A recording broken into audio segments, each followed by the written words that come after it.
Então está escrito em 2 de Pedro, capítulo 3, versículos 14 a 18, o seguinte: portanto, amados, enquanto esperam estas coisas, empenhem-se para serem encontrados por Ele em paz, imaculados, inculpáveis.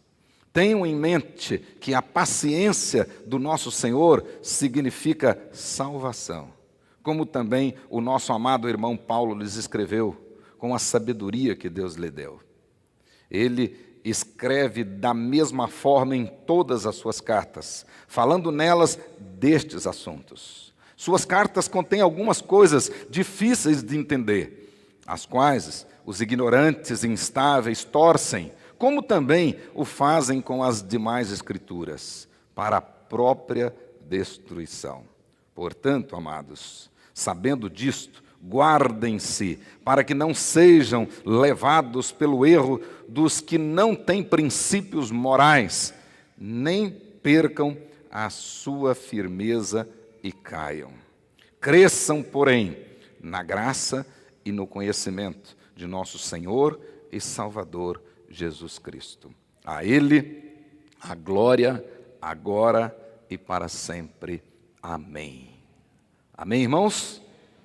Glória a Deus. Oremos ao nosso Deus.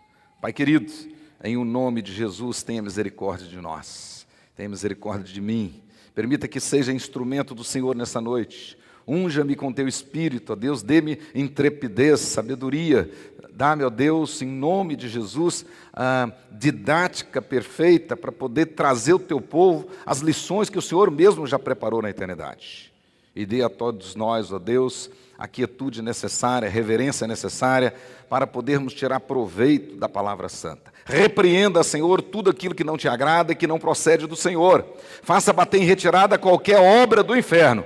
E que o Espírito Santo do Senhor, o mesmo que inspirou esta palavra, esteja agora iluminando nossos corações e mentes para podermos tirar proveito dela. E ao sairmos daqui, ó Deus, hoje, saiamos transbordando de alegria e desejosos de colocar em prática a Tua palavra, até a volta de Jesus Cristo. Nós oramos agradecidos em o nome dEle, Senhor nosso e da igreja. Desde já, agradecendo a consolação do Senhor, que o Senhor trará aos nossos corações também, em face do luto que temos passado. Ajuda-nos, ó Deus, para a honra e glória de Jesus, o nosso Senhor e Salvador. Amém. Glória a Deus. Então fica aí, irmãos, com a sua Bíblia aberta para nós hoje encerrarmos essa série de sermões, de mensagens, na segunda carta do apóstolo Pedro. Observe aí o versículo 14, nosso primeiro versículo, que diz assim: portanto, amados, enquanto esperam estas coisas. Então marque aí na sua Bíblia. Enquanto esperam essas coisas. E a pergunta é: que coisas? De que coisas o apóstolo Pedro está falando? Conforme nós já vimos aqui nas mensagens anteriores, especialmente aqui no capítulo 3, o apóstolo Pedro está tratando da segunda vinda de Cristo e do juízo final. Pedro encerra a sua segunda carta, aí com esse capítulo 3, de maneira escatológica, profundamente escatológica, destacando que a volta do Senhor Jesus Cristo será visível, será física, será gloriosa. Jesus não voltará mais como Salvador, Ele voltará como Rei, e voltará de maneira majestosa, de maneira gloriosa, trazendo consigo a recompensa, o galardão que Ele mesmo distribuirá a cada um segundo as suas obras. Apocalipse capítulo 22, versículo 12. Marque isso na sua Bíblia.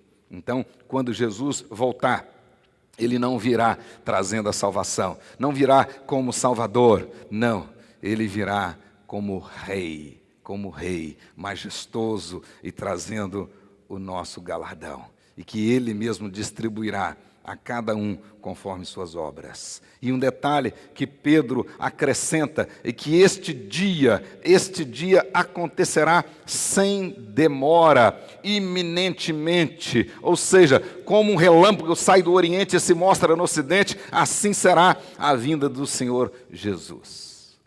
como eu tenho dito aqui nestes domingos, né? Se por um lado a doutrina da segunda vinda de Cristo é maravilhosa, é bela, é consoladora, é estimuladora, é ela que nos fortalece, é ela que nos encoraja para podermos lutar as lutas desse tempo. Se por um lado é tudo isso, por outro é exatamente a doutrina da segunda vinda de Cristo que incomoda os falsos mestres e que eles procuram combatê-la com unhas e dentes, procuram destruí-la, procuram refutá-la, e como não consegue, diz o apóstolo Pedro, eles então vão tentar ridicularizá-la, desprezá-la. Mas na realidade, meus queridos irmãos e irmãs e aqueles que nos acompanham, o fato é, a qualquer momento Cristo poderá vir ter conosco, ou nós iremos ter com Ele. E esta é uma verdade inegociável. A qualquer momento Jesus poderá voltar. Ou a qualquer momento você poderá ir encontrar com Ele. Duas das nossas, essa semana foram encontrar com o Senhor Jesus. E eu não sei quem será o próximo. Mas o fato é que o dia que você chegou nesse mundo, você já chegou com o seu dia marcado e determinado. E isso é certo, não tem como correr.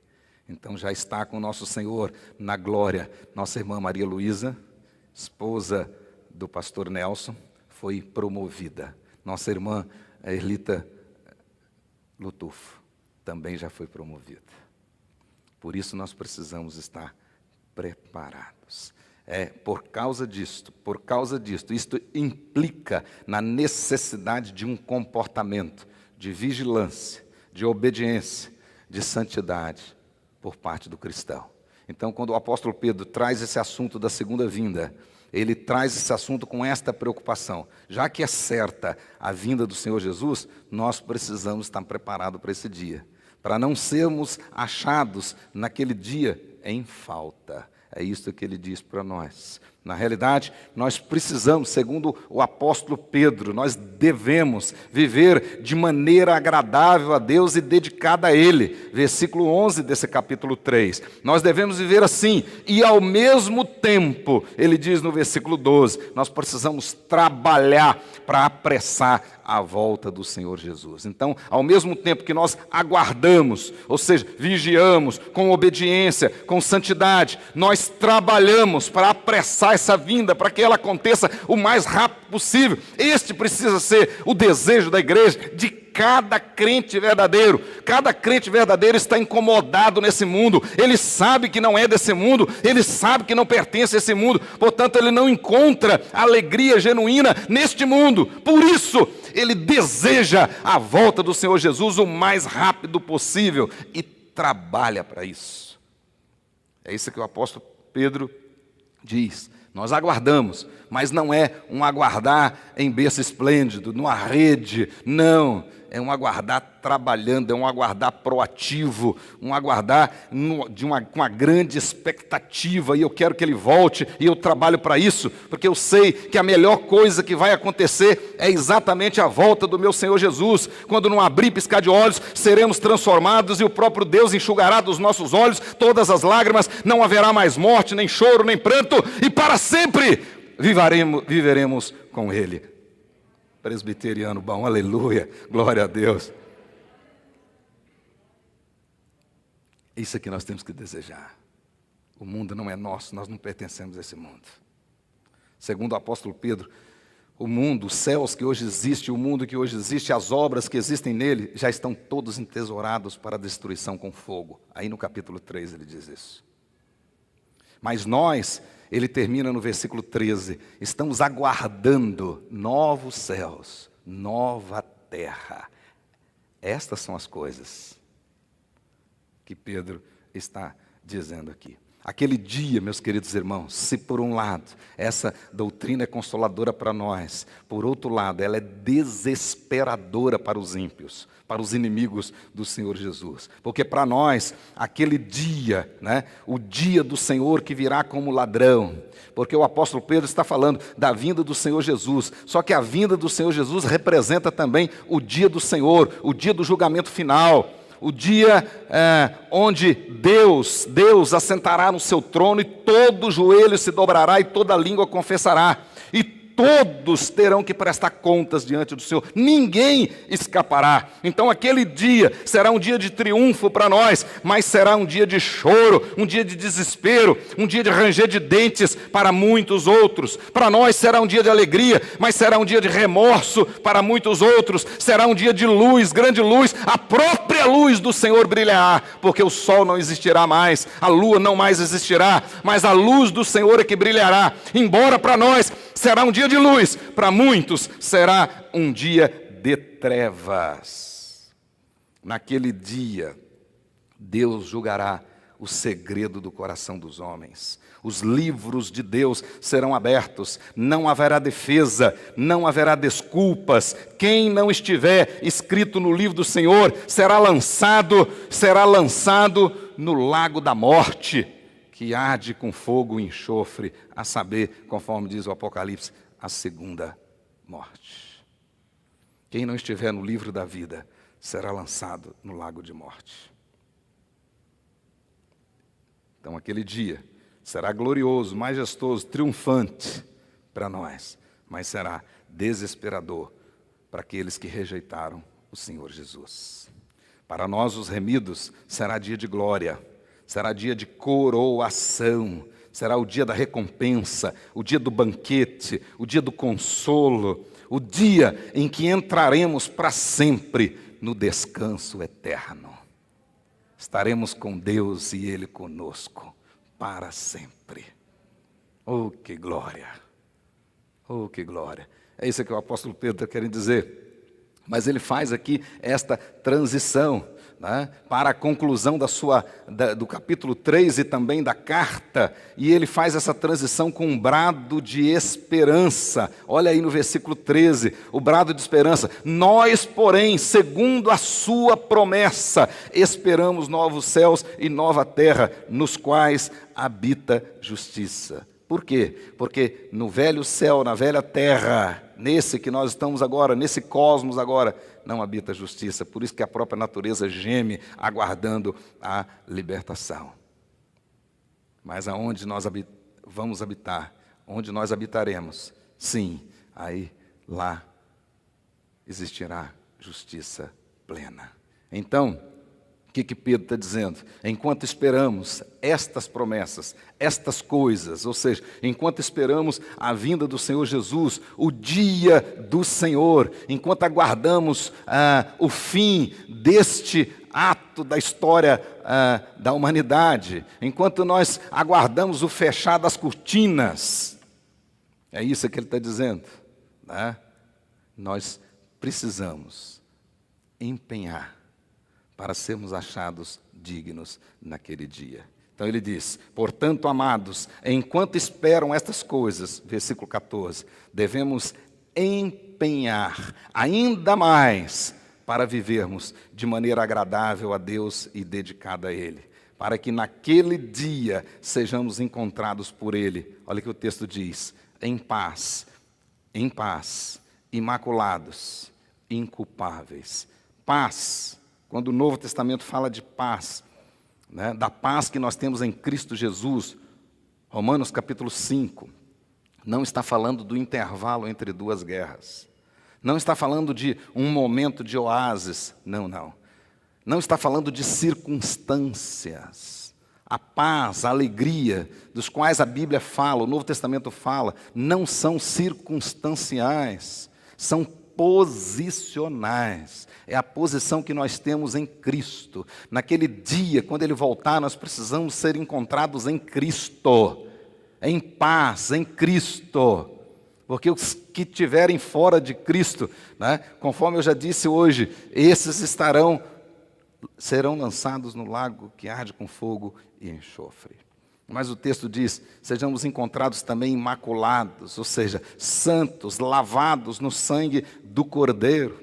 Sejamos encontrados inculpáveis, ou seja, sejamos encontrados na justiça de Cristo, na justiça que Ele imputou a nós. portanto inculpáveis. Por isso é que o apóstolo Paulo, escrevendo Romanos capítulo 8, ele diz: quem está em Cristo, nova criatura é. Ele diz: nenhuma condenação há para aqueles que estão em Cristo Jesus.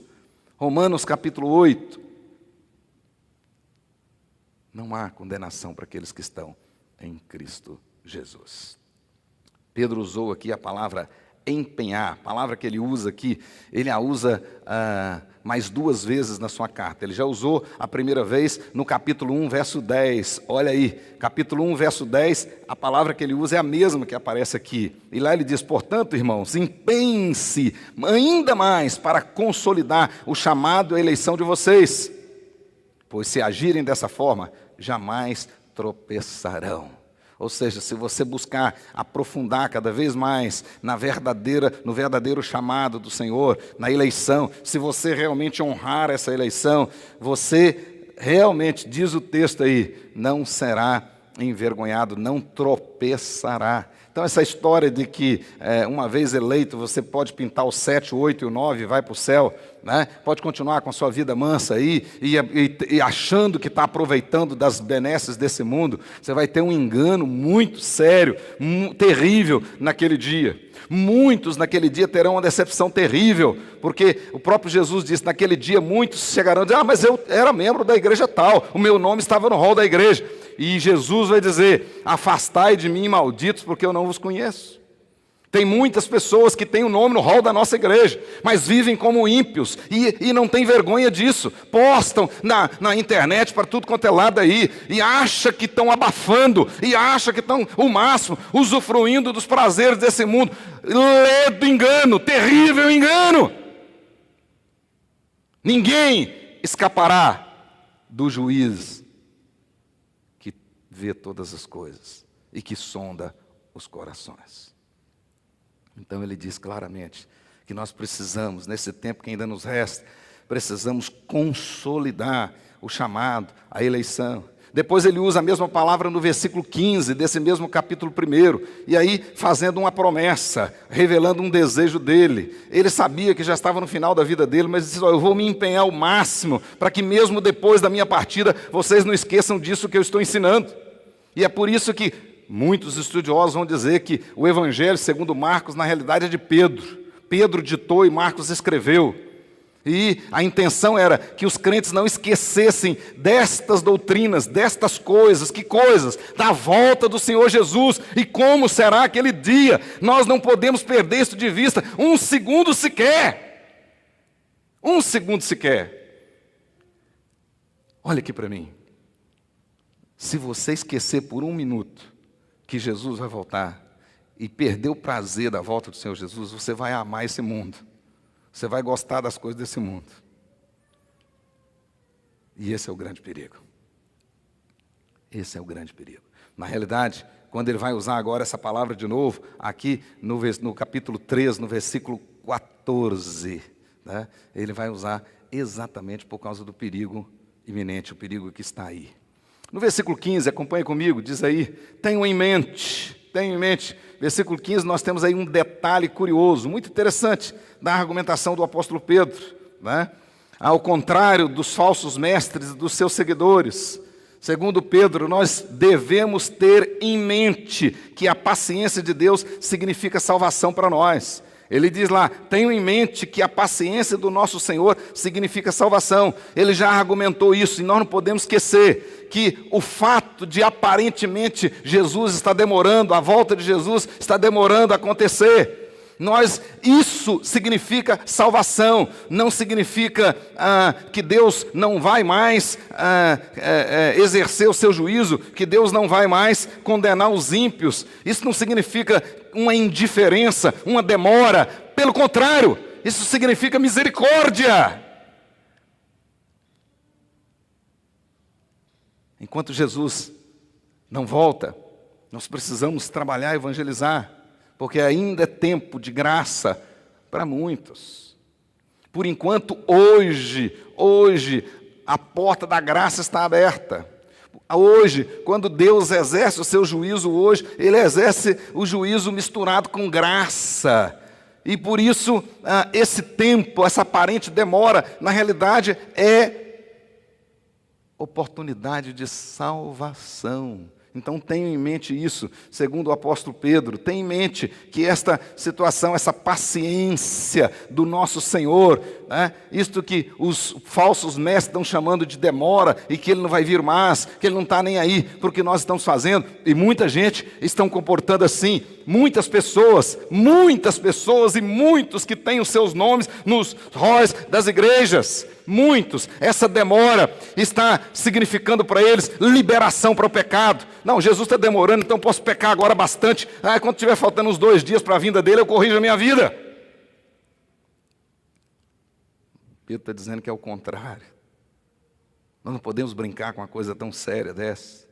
Tá? Essa aparente demora não pode ser interpretada como indiferença, e sim como oportunidade para a raça humana se arrepender, para que muitos creiam no Evangelho e aceitem Jesus como Senhor e Salvador.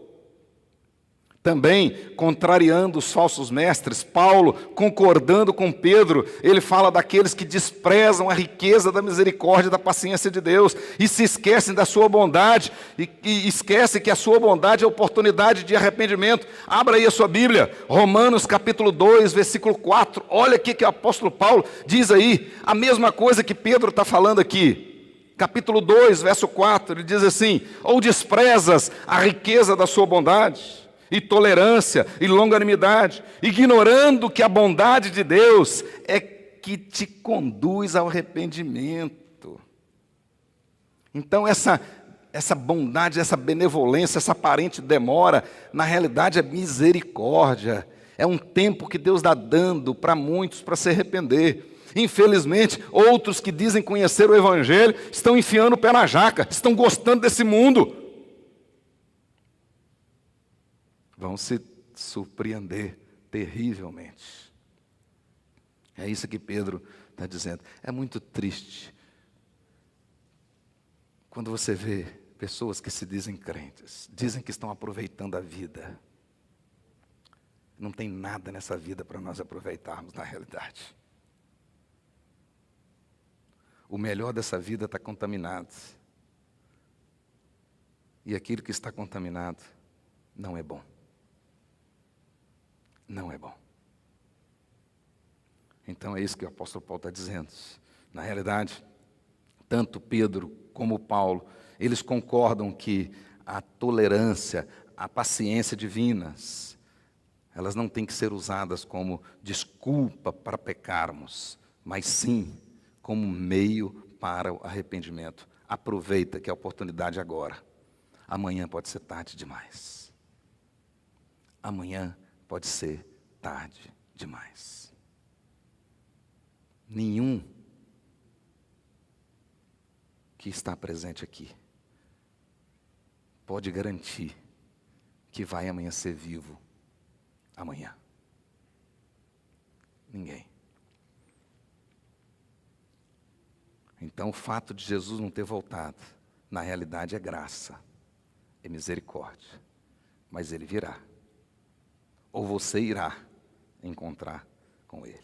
No restante do versículo 15 e depois no verso 16, a maneira como Pedro cita o apóstolo Paulo também nos traz aqui algumas lições interessantes. Observe comigo, finalzinho aí do versículo 11, ele diz: como também o nosso amado irmão Paulo lhes escreveu, com a sabedoria que Deus lhe deu. A primeira lição que nós podemos ver aqui, muito interessante, que já na época de Pedro, que era contemporâneo de Paulo, né?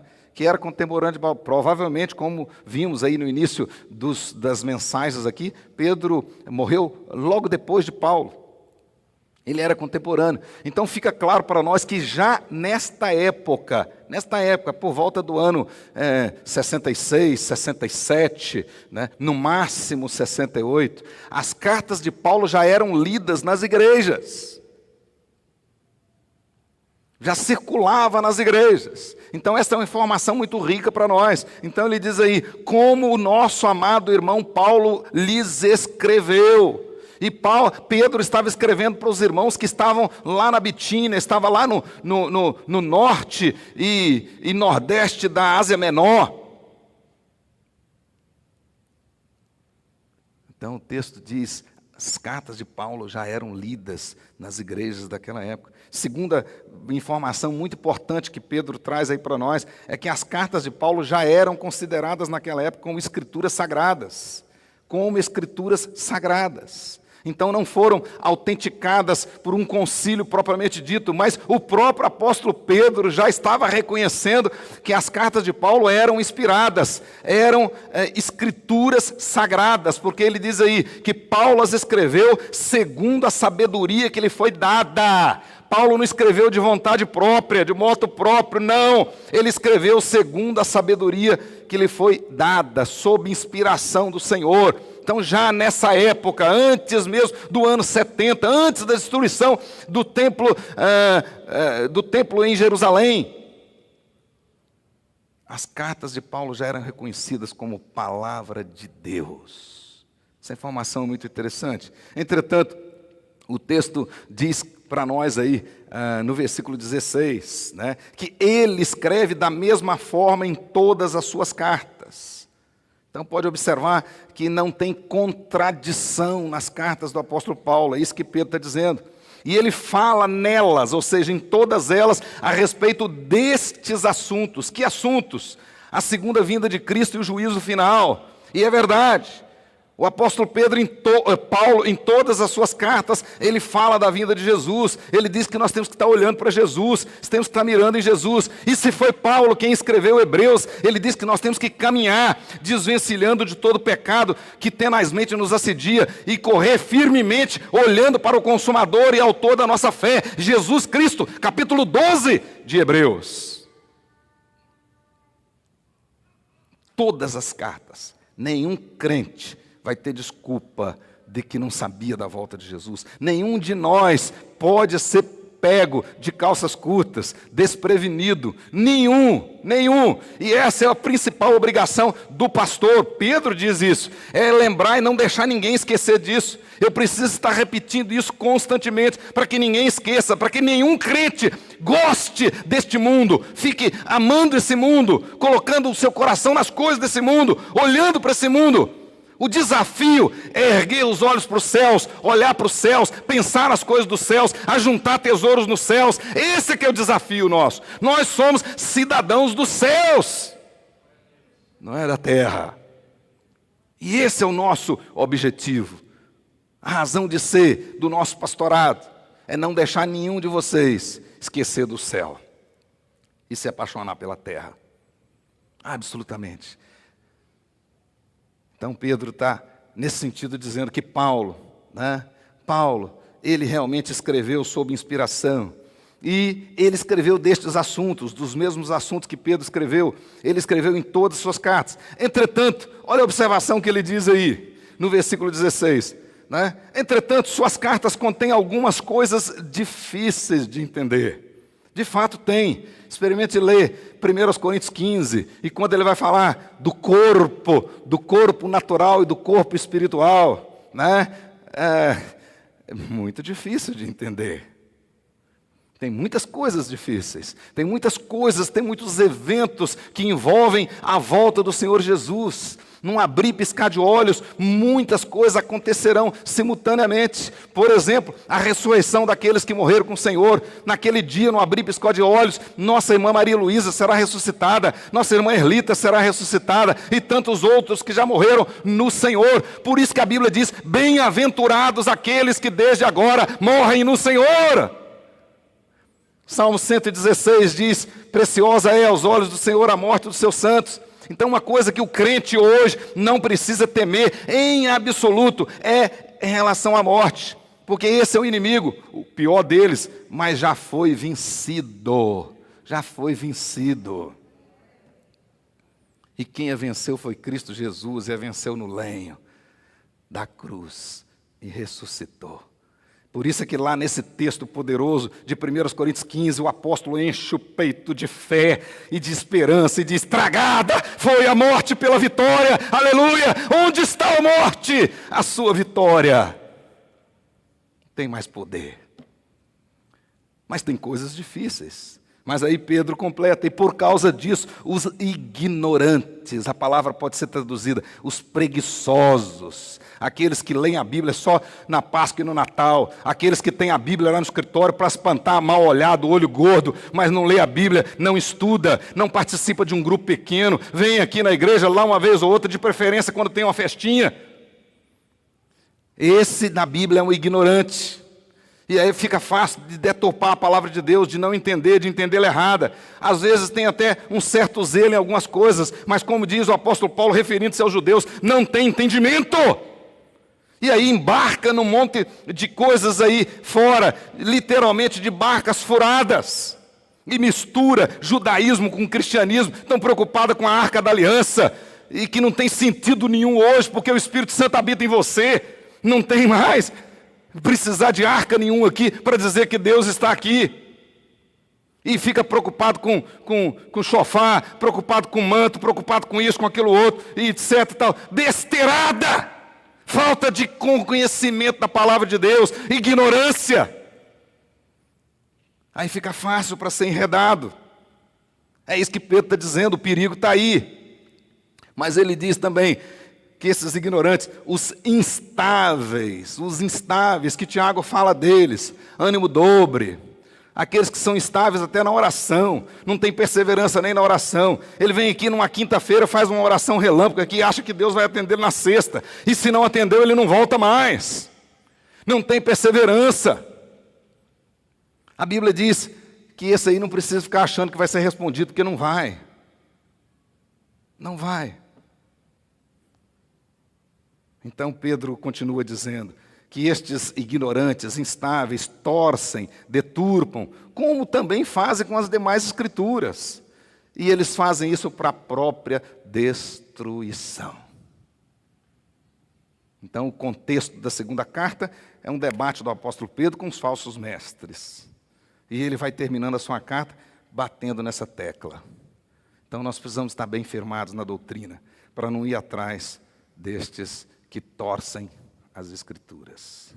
Então, vamos ver agora o que ele está dizendo claramente aí, que Paulo, ele escreveu essas coisas, né, que tem coisas difíceis de entender, que estes ignorantes, que esses instáveis, eles deturpam, né, mas sabendo disso tudo, olha como é que ele vai chegando no versículo 17. Portanto, meus amados, sabendo de tudo isso, sabendo disso, ou na versão atualizada, né? Prevenidos como estáis de antemão. Maravilhoso vocês terem vindo aqui hoje. E aqueles que estão nos acompanhando pela internet. Só que a partir de hoje, nenhum de vocês tem desculpa. Prevenidos como estáis de antemão. Portanto, amados, sabendo disso que eu acabei de dizer, né? De tudo isso, ele vai dizer aí, agora que nós temos esse pré-conhecimento, esse conhecimento antecipado, segundo o apóstolo Pedro, isso é uma vantagem para nós. Saber de antemão é prevenir-se. O apóstolo Paulo também pensava assim. Observe aí na Bíblia, 1 Tessalonicenses 5, verso 4. 5, verso 4, ele diz assim: mas vós, irmãos, não estáis em trevas, para que esse dia, que dia? O dia da volta do Senhor, como ladrão, não vos apanhe de surpresa. Então, esse pré-conhecimento, ele é indispensável para nós, ele é necessário. Porque senão aquele dia vai pegar a gente de calças curtas, vai pegar a gente de surpresa, e isso não pode acontecer. Lembra da história que Jesus contou, da parábola das 10 virgens? As 5 foram pegas de surpresa e ficaram de fora, não participaram das bodas do noivo. Não participaram. Então, esse dia não pode nos pegar de surpresa.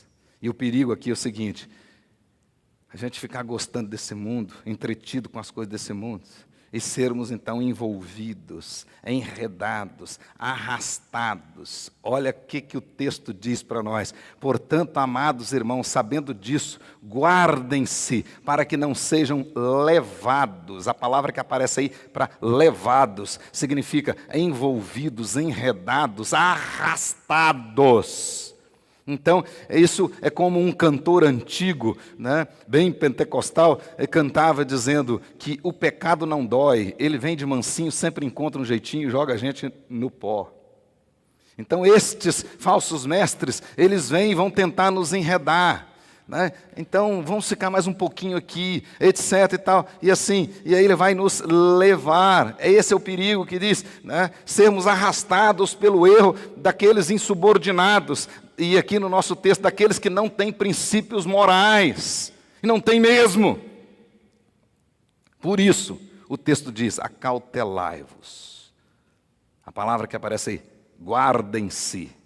Na versão atualizada, acautelai-vos. Essa palavra que está aí, ela significa vigiar, manter vigília, guardar de ser raptado. Isso aqui, essa interpretação é fantástica. Satanás quer raptar você.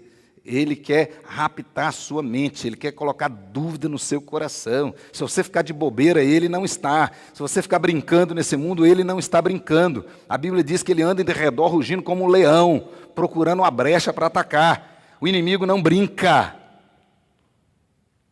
E Pedro está dizendo isso, né? Então nós temos que guardar, nós temos que acautelar, ficar ligados, vigiar, manter vigília, guardar de não ser raptado, né? Preservar-se seguro e sem distúrbio, guardar-se de ser perdido ou de perder-se, tomar cuidado para não violar. Ele diz aí, então, vigiem. Vigie. Nós precisamos ficar atentos, irmãos.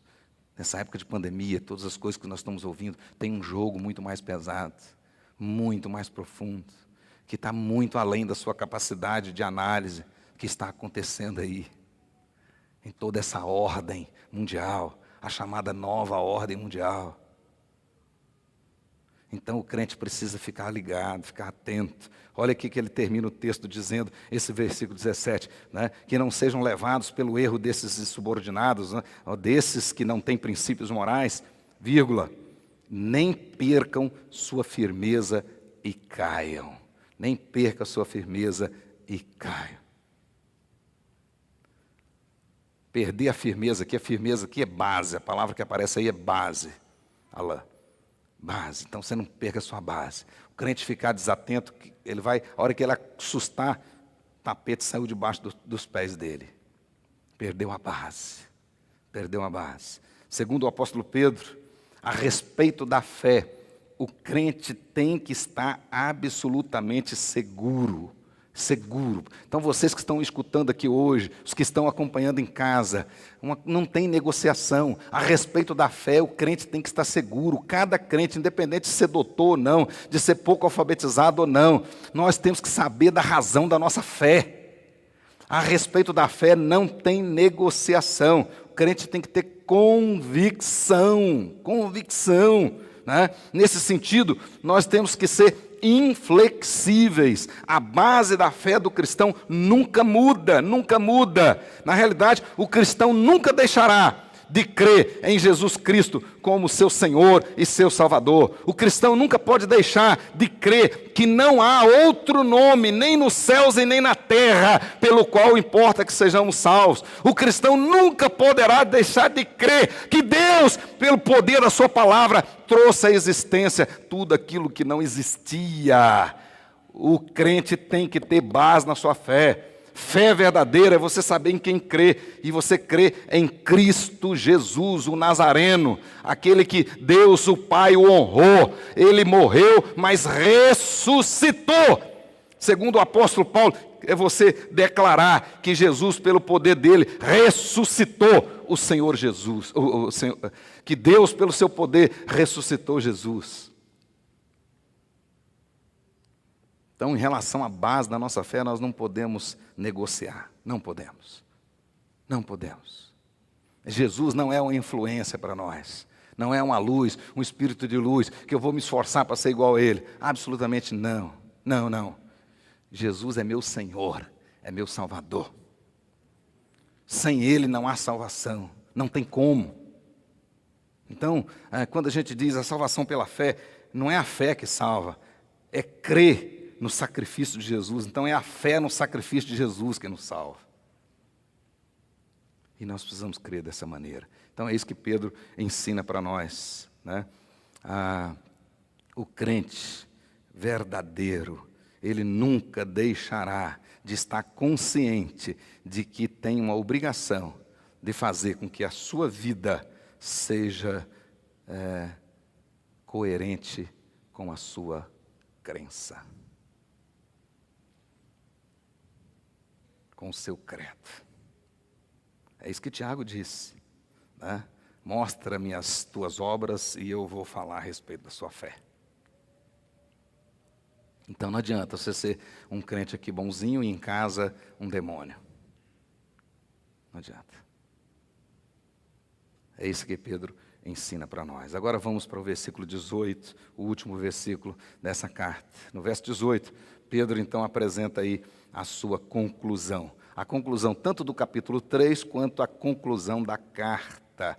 E ele apresenta essa conclusão dizendo que embora, presta atenção nisso que é muito interessante, que embora a respeito da fé, a respeito das nossas convicções, a respeito da nossa esperança em Cristo Jesus, embora nesse sentido nós temos que ser inflexíveis, não tem negociação, não pode haver negociação, certo? Então, as moças que estão aqui, de repente tem um rapaz muito bonito e rico gostando de você, mas para você desenvolver algum relacionamento com ele, você tem que negociar seus princípios. Não faça isso, nunca.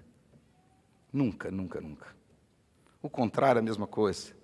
Ou para ganhar um emprego melhor, ou para ficar bem com o chefe, ou isso, aquilo, outro, você negocia os seus princípios. Nunca faça isso. O que Pedro está dizendo para nós é que em relação à nossa fé, em relação aos nossos princípios, isso é inegociável para nós. Para nós é inegociável que a Bíblia Sagrada é a palavra de Deus, única regra de fé e prática. Isso é inegociável para nós, não tem negociação. Para nós não tem negociação que a salvação é só em Cristo Jesus. Para nós não tem negociação que Ele vai voltar em breve e eu estou preparado para isso.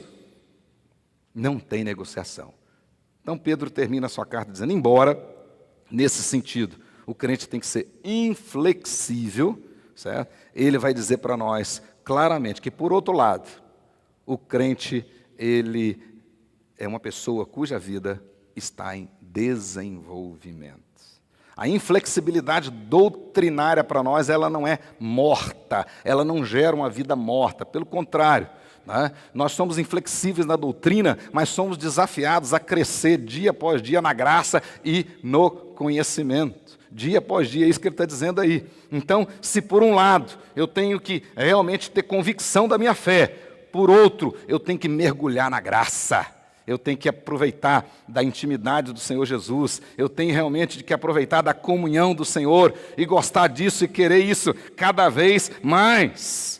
O cristão, ele precisa experimentar cotidianamente a maravilha da graça. Ele precisa penetrar cada vez mais na maravilhosa comunhão com o Senhor Jesus. Ele precisa aprender cada vez mais dele. Cada vez mais dele. Então é assim que tem que ser, quando ele vai terminando o texto. Então agora nós estamos bem firmados na doutrina, bem firmados na nossa fé, nossa convicção é certa. Você sabe que Jesus vai voltar, é verdade. Mas eu preciso continuar crescendo na graça, na comunhão, e eu preciso continuar crescendo no conhecimento. Um edifício alto somente se sustenta sobre bases sólidas.